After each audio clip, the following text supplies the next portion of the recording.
Hello everyone and welcome to PZP number 5, Pokemon Zoology podcast. It's been a very, very strange month for everyone, really. I think unless you're living under a rock, I think you know that we are in the midst of a global pandemic.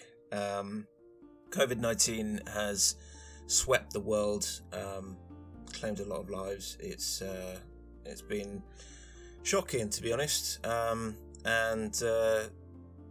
all I can say is that I hope everyone is washing their hands, they are self-isolating, limiting their time going outside, and it is incredibly important that we're all doing this.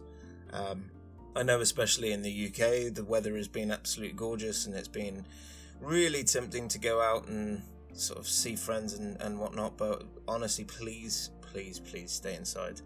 The only way that we're going to beat this is by isolating ourselves, and you know, we want this, everyone wants this to stop as soon as possible. So yeah, it has had quite an effect on a lot of people, including myself. You know, as most people know, I was about to say self-educated then. No, I'm self-employed, and you know, it has affected me, and I understand as well. Like, you know, my Patreon has dropped, and I completely understand why that is. Everyone is trying to save their money in this time, and you know, you can't really have kind of luxuries like that. And you know, to all of my Patrons who still supporting me, thank you so much. Honestly, it makes such a difference for me, and you know, and a lot of people, you know, my sales in Etsy have dropped and stuff like that, but I say this with complete and utter understanding, and I want everyone to know that, like, you know, I have no expectations on anything.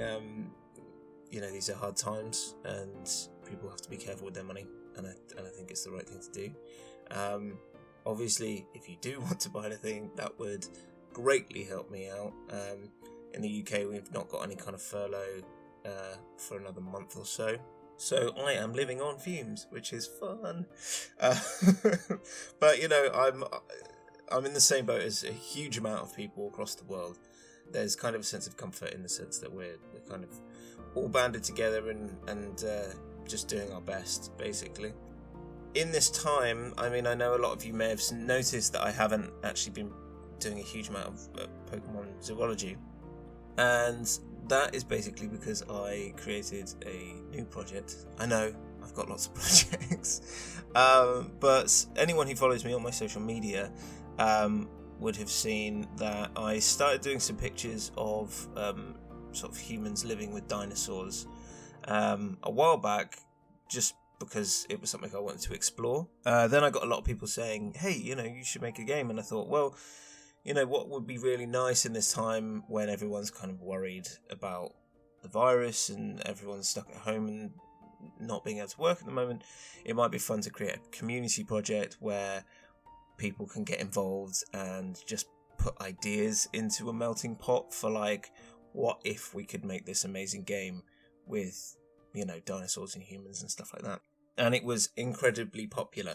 There was so many people who wanted to get involved, had a wide range of talents, and wanted to offer up their services, to the point where suddenly this lovely fun community project turned into an actual game company. And you know, we're in the process of hiring people in some respects. Obviously, there's no money involved at the moment. Everyone who's working on this is working under the understanding that it is a community project, well, a passion project essentially, and just something that we enjoy. So we're trying to take it as seriously as possible. So we are putting people in teams and having team leaders, and we're having meetings, and we're slowly putting things together, but we're trying to make it go as slowly as possible so that we don't make any mistakes, and we get everything, all the kind of baseline stuff done before we actually move into doing all the pretty artwork and graphics and everything like that, which will come. But you know, one of the problems with a lot of indie games is that, you know, they get rushed. Everyone wants to jump and go into like the cool looking stuff, designing characters and creatures and the world and everything like that. And don't get me wrong, I am fully excited for that. But you know, if you want a game to work, especially a big game, you have to take baby steps, and you have to make sure that all of the coding is in place and all of the animations and the mechanics and everything work first, and then you can start bringing in all of the beautiful artwork and everything like that. So we are taking it slow, but it is doing fantastically. We are steaming ahead, and we are going to be looking for different people to come on and help out. At the moment, we've got a strong concept art team, but I'm always looking for new artists. So if you do have, if you want to get involved, then feel free to drop me a message and send me your portfolio. We have a really strong coding team in place. They've already started work, and that's going really well. Yeah, we've got lots of different things in place. I'm not going to list all of them, but everyone is having so much fun working on this. So it's great. It's really, really great. But this is why I haven't had a huge amount of time to get involved in the Pokemon Zoology stuff. Suddenly I'm managing a huge amount of people and making sure that the game is moving forward. But that doesn't mean it's forgotten, and it doesn't mean I won't be doing it. Obviously, I've got 3 pictures out this month, all lovely fluffy pink creatures. So we've got Clefable, Jigglypuff and Wigglytuff. I'm going to try and balance everything going forwards so that, you guys aren't kind of hanging around waiting for the Pokemon Zoology stuff, but then also keeping on top of the game, because I know a lot of you are excited about that. So yeah, it's going to be I've just got to kind of tread lightly and make sure that I can balance everything. So, let's just go into it and start talking about this month's Pokemon that I've done. So the first one I want to talk about is Clefable. Clefable, obviously I had Clefairy that I'd done a while ago, and I was drawing from that. As I do with all of my Pokemon, I have any ones that I've taken that I've had from before, any of the pre-evolutions, you might say, then I have to use them as reference because they need to feel like they match up and they are from the same family.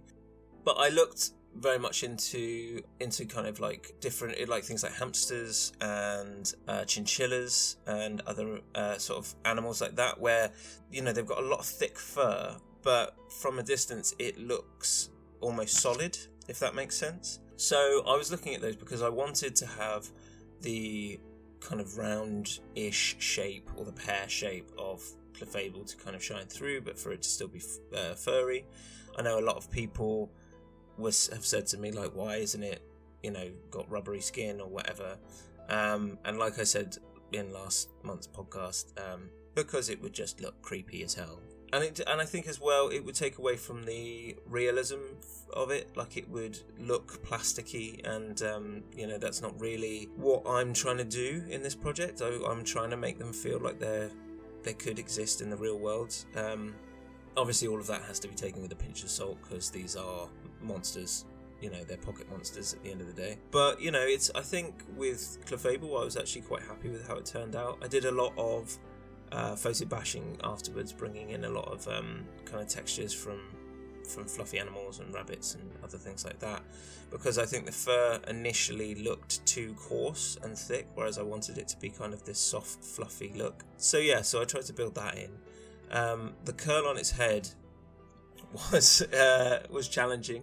Well, so basically the first time I did Clefairy, when I did Clefairy, the curl on it, I didn't know how to make a curl with fibre mesh, which is the kind of hair tool in ZBrush, and it's something that I've kind of had to learn. And this time around, I was like, no, I'm actually going to attempt the curl. I'm going to figure it out. I'm going to make sure that it works. And it took a lot of practice, but eventually I got it to work. And when I brought it into Photoshop, I also used some matte painting from photos and whatnot in order to kind of bring in a little bit more of the realism in the curl, and then obviously some digital painting just to kind of add in some hair that made it kind of look like it was actually coming out of its head rather than just kind of something that's plopped on top of there. But yeah, overall, like, I was actually really happy with how this turned out. I know a lot of people, like with any of these creatures, to be honest, find them somewhat creepy. Personally, I don't. I find them really cute, and I know a lot of you also find them really cute. But I think that's kind of the thing with anything that is fantasy-based. It can make people feel, if they've not seen anything like it before, it can make people feel uncomfortable, especially when there's not kind of like identifiable anatomy. That's something that Pokemon has a lot of, problems with anatomy and whatnot, and something I've definitely struggled with. I'm looking back at Mankey and thinking, it's a head with arms and legs, like, what am I supposed to do? But, I make the best I can out of it.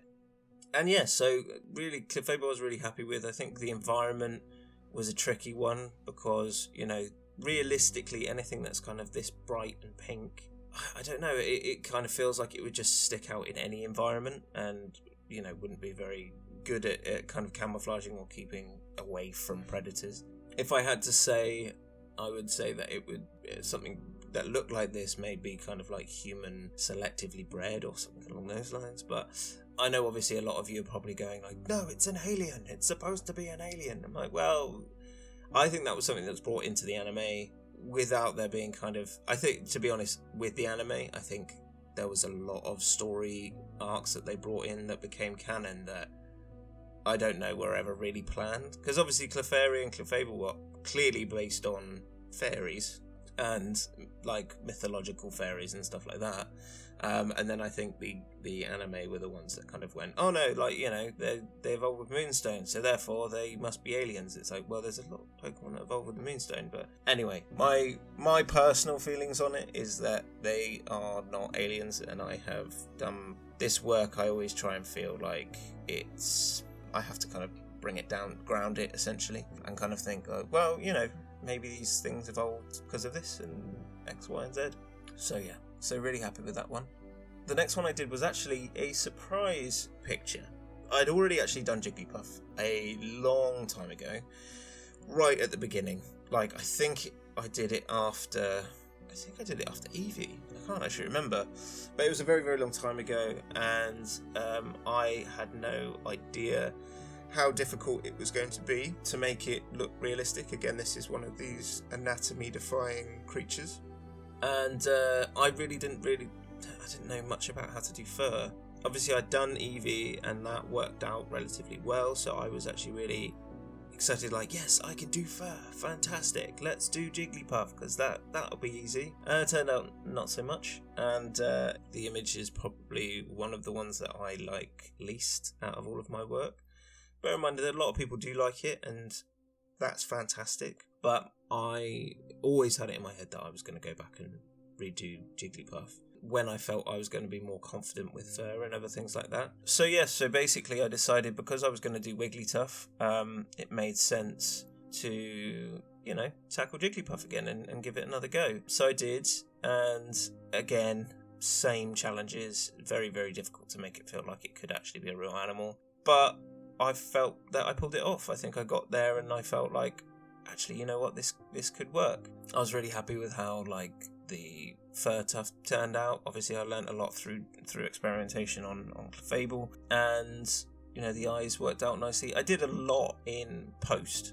There was a lot in Photoshop and everything like that to kind of make this look right, and a lot of shifting things about and X, Y, and Z. But in the end, I was actually really happy with it, and I feel like I succeeded, especially with something that looks so strange.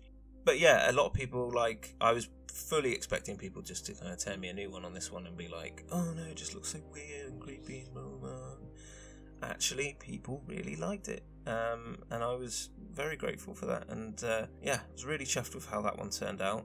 Again, there are going to be people who don't like it, especially people who were quite angry that it was another fluffy one. But as I have explained to a lot of people, looking at Detective Pikachu's Jigglypuff, which is also fluffy, it's like, it's done for a reason. We chose to make it fluffy because realistically, if it was rubbery and stuff, like I said with Clefable, it would just look creepy, and it just would look like something out of someone's nightmares, rather than something that's supposed to be cute and adorable and that everyone loves. So yeah, I went for a little fluff ball this time, and yeah, so I was really happy with that, and I think that was a really good tool for me to take onto Wigglytuff. Wigglytuff, when I actually was sculpting it, I knew already that I was going to be taking stuff from the Jigglypuff picture, not just for reference, but like actually taking stuff from it, mainly because it took me such a long time to get the face right, or the way that I was really happy with it, and because this is the evolution of Jigglypuff, to me, I felt like, oh well, I'm just going to take it from there. And some people might be going, oh well, that's lazy and stuff. To that I'd say, well, no, that's not how this works. I mean, if you're working in a professional context, if you are working to deadlines, if you're trying to push things forward and you're trying to get things done, there is absolutely no harm in taking textures and elements of some of your old work to implement into your new work. After all, it's your work. Like, you've already done the hard bit. Like, it's fine. Obviously, I don't recommend taking anything from other artists' work and implementing it into your work without their permission or giving them credit or anything like that, because they've done the hard work, and you're just kind of like bouncing off that. But if it is your work, that's absolutely fine. Like, there's no problem in that whatsoever. So yeah, I actually, when it came to rendering it out, I made it very featureless. Like, I think I gave it to the eyes so that I could take some reflection from that, and then yeah, I think the face was pretty featureless. I kind of gave it the shape so that I could get some of the light hitting the right areas, but other than that, no, I kind of did it on purpose because I knew I was going to be taking from Jigglypuff. And when I created this, I knew that I think in the past maybe I'd spent a little bit too much time and effort on trying to incorporate anatomy into it, and even though I've literally just harped on about anatomy and all this kind of stuff, but certain things, especially with like fluffy creatures, I've realized that a lot of anatomy just is hidden under fur. You can go with that, you can like roll with it, and that's exactly what I did with this one. Like, I didn't bother sculpting any of the hands because I knew that the fur was just gonna cover it up, essentially. Same with the feet. I didn't go into detail with any of that. So but these are like, I would say, life hacks, but it's not really a thing. It's just kind of like things that I've learned as I've gone along as an artist, and kind of know where I can cut corners comfortably without sacrificing the artwork. So, I mean, one of the things that I did do, that I went back and changed, the eyes. Now, the eyes, I was happy with them, but there was something off about it. I couldn't really quite put my finger on it. And I think it was because when I did the Jigglypuff, a lot of people said, oh, the eyes are too dark, you need to make them brighter. So this time around I was just like, oh, well, I'm going to try and do that. I'm going to try and make them brighter. But the problem is that that's not really how these kinds of eyes work. A lot of the light is absorbed into the eyes rather than reflected. And the result, without having the light absorption, looks creepy. Or it looks artificial. And I think that was the thing that I was looking at, and I was going, something feels wrong. And you have to understand that I'm not working in a studio. I don't have an art director looking over my shoulder telling me what to do, or someone who's kind of got... The thing is that I wouldn't say necessarily that I'm inexperienced, or that I wouldn't be able to, that I can't make those kind of artistic decisions, but I will tell you that when you work on something, especially a piece of artwork, for a very long time, you can get lost. You can kind of like lose perspective on it and kind of see where the problems are. With some of my work, I've done it in the past where I've done that, and I've had to step away for a few days and then come back to it and see if I can look at it in a fresh light, which has helped. Also, another time, if I feel like I've set deadlines for myself, we'll share it with some of my close, talented art friends and just say, like, guys, what is wrong with this? Like, I can't figure it out. And a lot of the time they'll say to me, like, oh, just tweak this and it'll be fine. And I'll be like, oh my god, I didn't even think about that.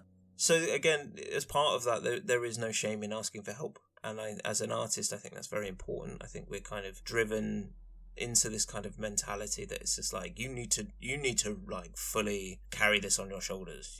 Everything that you do has to be perfect, and if it's not, that's you as a failure, whereas that's just not the case. And even the biggest, most talented artists out there will turn to their friends or turn to art directors and say, hey, like, can you just give me a hand? Like, what is missing here?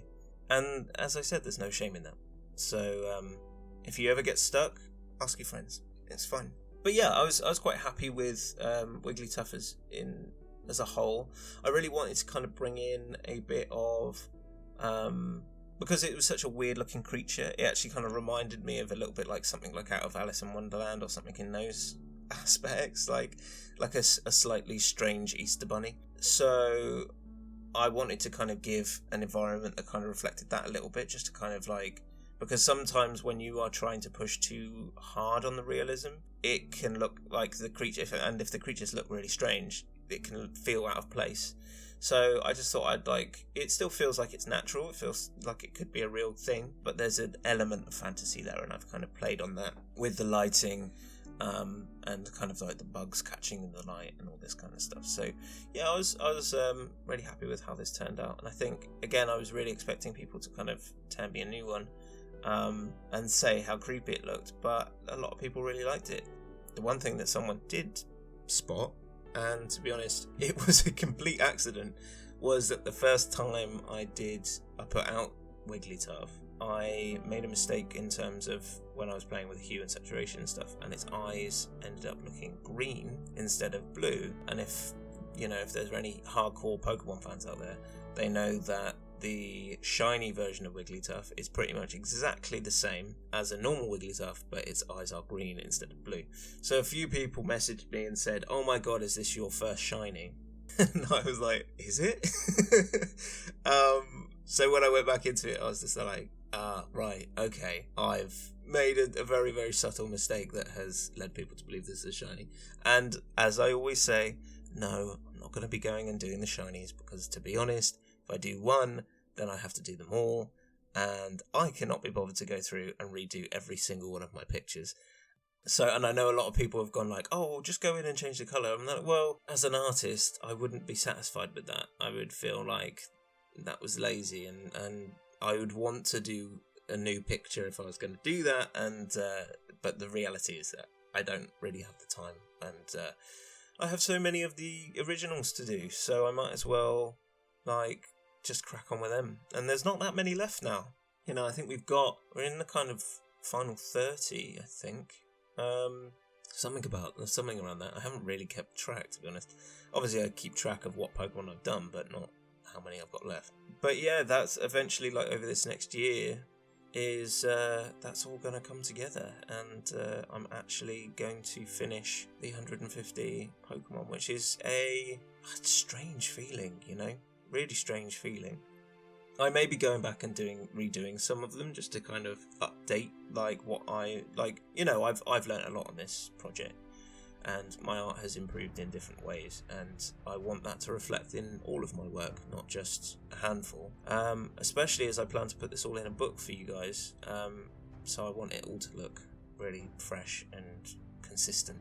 So that's what I eventually plan to do, but it's going to be a beautiful moment when I complete this, and also quite a sad moment. As I've said to a lot of people, I don't plan on going on and doing the second gen, or I don't have any plans right now.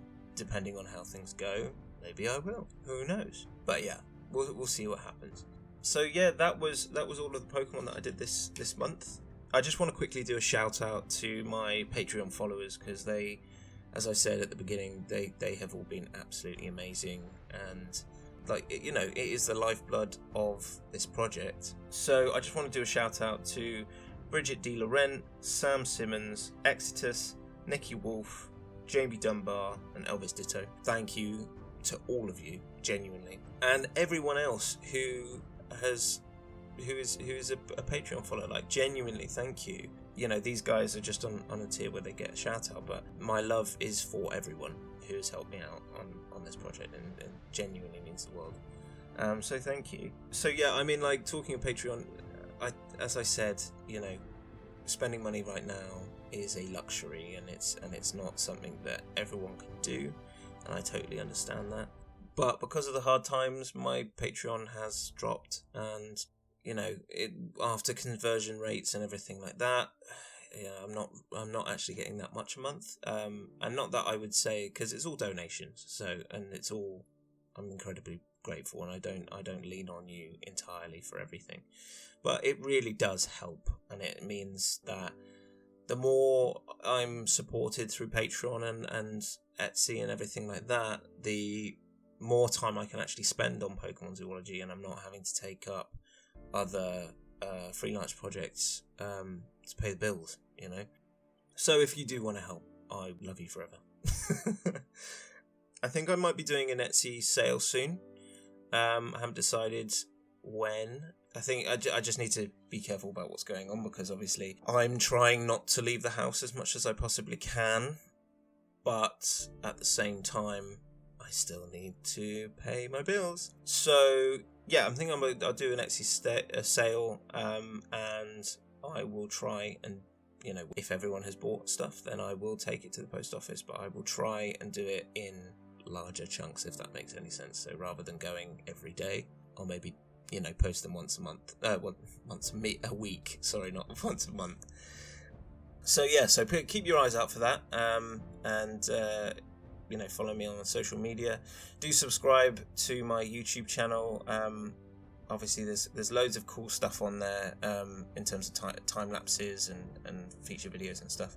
I will point out that I will eventually get back to doing feature videos. Just right now, I'm completely swamped, and I will pick that back up. It's just, it takes a long time. It's quite time consuming, and even though I love doing it, I have to balance my time. So I'll get back to doing that. But right now there's a few on there, so go and check them out and catch yourself up. But thank you guys for listening. I really do appreciate it, and I hope you're staying safe.